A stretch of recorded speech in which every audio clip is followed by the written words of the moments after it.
दोस्तों नमस्कार। आकाशवाणी के स्टूडियो से जी हाँ, प्यारी बुआ की बातें लेकर हम प्रस्तुत हैं।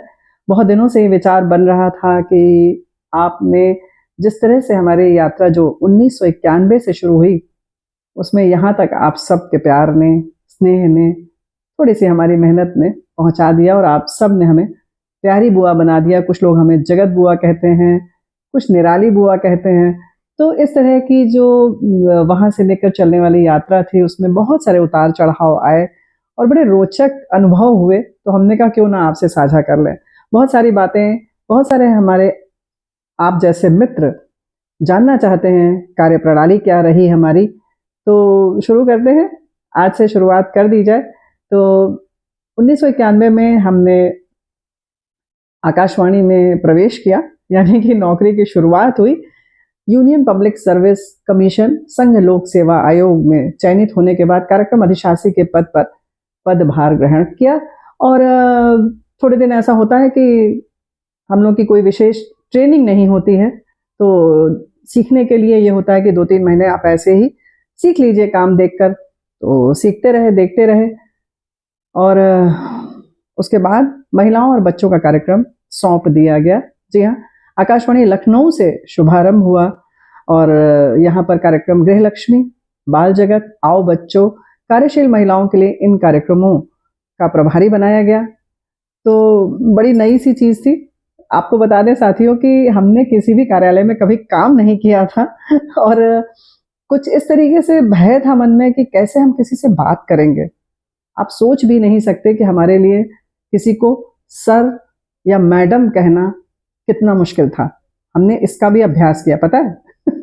हाँ, यही तो हम भी कह रहे हैं कि सर और मैडम नहीं कहा था, क्योंकि आप सब जानते ही हैं कि हम लोग के समय में चाची, ताई, बुआ ऐसे ही संबोधन होते थे, या ताऊ जी होते थे, या चाचा होते थे। यहाँ तक कि हम लोग सबको ऐसे किसी को भी सबको यानी कि अंकल आंटी नहीं कहते थे। तो कहीं न कहीं पारिवारिक सा संबंध होता था। तो बिल्कुल घरेलू महिला के तौर पर, यानी कि हम शादी हो चुकी थी, तो हम गृहिणी थे और इस तरह से 1991 में जब हमने शुरू किया, तो बड़े डगमगाते हुए से हमने चलना शुरू किया। धीरे-धीरे सीखने की जो एक कहना चाहिए ललक थी, उसने जल्दी सिखा दिया और बहुत कुछ करने की तमन्ना थी। जीवन साथी का साथ मिला और चूँकि इसी क्षेत्र में हैं, तो बहुत सारे सहयोग तो मिले ही। इसके साथ-साथ हमारे बहुत सारे साथी थे जिन्होंने विषय आदि की बात की। हमारे निदेशक वगैरह जो थे, उन्होंने भी बहुत हमें सहारा दिया। वो लोग भी कहते थे कि हम लोगों की बच्ची जैसी है ये लोग। तो इस तरह से हमने कार्य शुरू किया और सजीव कार्यक्रम भी धीरे-धीरे प्रस्तुत करना शुरू किया। यहाँ दोपहर 1:10 से गृहलक्ष्मी कार्यक्रम आता था और सजीव कार्यक्रम में भी बैठने लगे।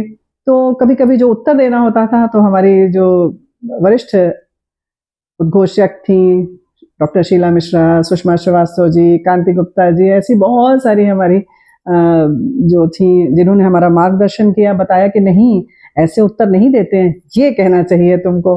तो धीरे-धीरे से इस तरह से अभ्यास शुरू हो गया, यानी कि यूँ कह सकते हैं कि सबक मिलने लगा, पढ़ाई हमारी होने लगी आकाशवाणी के लिए। तो बहुत सारे कार्यक्रम किए, सबके अलग-अलग अनुभव थे। किस तरह से पहली रिकॉर्डिंग जब हमने की और हमने एक भेंट वार्ता कर ली और चूँकि उसमें उच्च अधिकारी से अनुमति नहीं ली थी, तो घर में हमारे ये हुआ कि नहीं, ये तो तुमने बहुत गलत किया। बिना उच्च अधिकारी की अनुमति के तुमने कैसे इंटरव्यू ले लिया? तुम्हारा काम इंटरव्यू लेना नहीं है। तो बहुत डर गए हम लोग। ये हुआ कि जिसका इंटरव्यू है, उनके घर चलेंगे और उनसे पुनः आग्रह करेंगे कि आप आकाशवाणी के स्टूडियो में आ जाइए, और क्योंकि उद्घोषक ही ले सकता है। तो बहुत सारे हम लोग की मतलब उलझन बढ़ी हुई थी, बहुत तनाव था। लेकिन जब दूसरे दिन गए और अपने उच्च अधिकारी से कहा कि हमने ऐसे-ऐसे सर एक गलती हो गई, कल हमने ऐसे-ऐसे कर लिया, तो उन्होंने क्या कहा, ये हम अगले एपिसोड में आपको बताएँगे। तो फिर मिलेंगे। इसी तरह से आकाशवाणी के स्टूडियो से आप सुनेंगे ढेर सारी बातें। नमस्कार।